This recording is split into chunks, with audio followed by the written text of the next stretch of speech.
भाजपा ने प्रदेश की सुक्खू सरकार को सवालों के घेरे में खड़ा किया है। भाजपा के प्रदेश महामंत्री त्रिलोक कपूर ने धर्मशाला में पत्रकार वार्ता करते हुए कहा कि मुख्यमंत्री एक ओर कांगड़ा जिला को पर्यटन राजधानी बनाने की बात करते हैं और दूसरी ओर अब हिमाचल पर्यटन विकास निगम के होटलों को बेचने की तैयारी में है। जिस मकसद से इन होटलों का निर्माण किया था उसके हिसाब से तो इनका संरक्षण और संवर्धन कर जीर्णोद्धार करते हुए और अधिक सुविधाएं जुटानी चाहिए थी, जिससे कि पर्यटकों की संख्या और बढ़ती और उन्हें बेहतर सुविधाएं मिलती।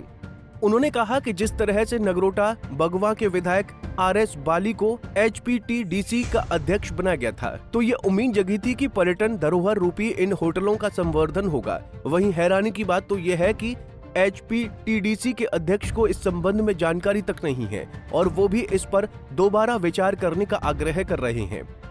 इसके साथ ही HPTDC के अध्यक्ष ने जानकारी दी है कि 100 करोड़ का राजस्व इन होटलों से प्राप्त हुआ है, तो ऐसे में इन होटलों को ठेके पर दिए जाने को लेकर सरकार की क्या मजबूरी या फिर अपने चहेतों को रेबड़ियां बांटने की तैयारी है। सुक्खू सरकार अपने 2.5 वर्ष के कुशासन में 26,000 करोड़ का कर्ज हिमाचल प्रदेश पर लादने के बाद अब हिमाचल प्रदेश की सरकारी संपत्तियों को भी एक एक करके बेचने पर पूरी तरह आतुर दिखाई दे रही है। और आज उसी ही क्रम में मैं आपसे जो चर्चा कर रहा हूं कि किस प्रकार से हमारे हिमाचल प्रदेश टूरिज्म के 14 होटल जिन पर पूरी तरह नजर लगा के बैठे हैं और ये नजर इसके पीछे रहस्य क्या है वो सब जानते हैं। और अगर यही सिलसिला जारी रहा तो मुझे लगता है कि आने वाले समय में हमारे सरकारी इस प्रकार के जो संस्थान है वो कोई भी अछूता नहीं रहेगा। अगर हिमाचल प्रदेश के HPTDC के चेयरमैन ये कह रहे हैं कि हमने पिछले दिनों में 100 करोड़ से ज्यादा राजस्व जो है इसमें प्राप्त किया है, तो फिर किस मजबूरी में इन होटलों को ठेके देने पर विचार किया जा रहा है। और दूसरी रहने की बात यह है कि एक तरफ आपने उनको कैबिनेट मंत्री का रैंक देकर इतनी बड़ी जिम्मेवारी विश्वास व्यक्त किया है और दूसरी तरफ उनको विश्वास में लिए बिना आप कैबिनेट में उसकी चर्चा कर रहे हैं और कैबिनेट में चर्चा करने के उपरांत HPTDC के जो चेयरमैन हैं वो आपसे गुहार लगा रहे हैं कि इस पर दोबारा से विचार किया जाए। तो सरकार लगती है कोई सरकार है कि एक सेक्रेटरी डिपार्टमेंट के उनके माध्यम से कैबिनेट में वो प्रपोजल जाती है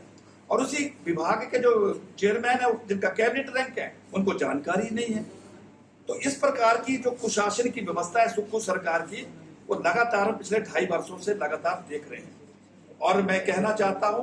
कि इन होटलों के पीछे मात्र आय ही नहीं एक मापदंड होना चाहिए,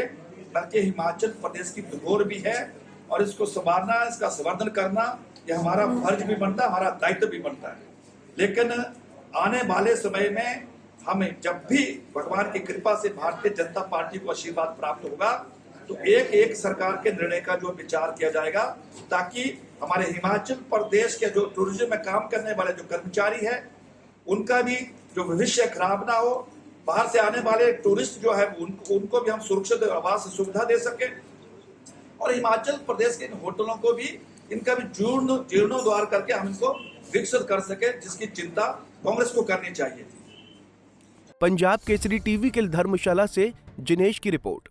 हमसे जुड़े रहने के लिए हमारे YouTube चैनल को सब्सक्राइब करें और नई वीडियो की नोटिफिकेशन के लिए बेल आइकॉन को दबाएं। अगर आप ये वीडियो Facebook पर देख रहे हैं तो लाइक जरूर करें और ज्यादा से ज्यादा शेयर करें। इसी तरह के और भी अपडेट्स के लिए फॉलो करें हमारा Instagram पेज himachal.ke।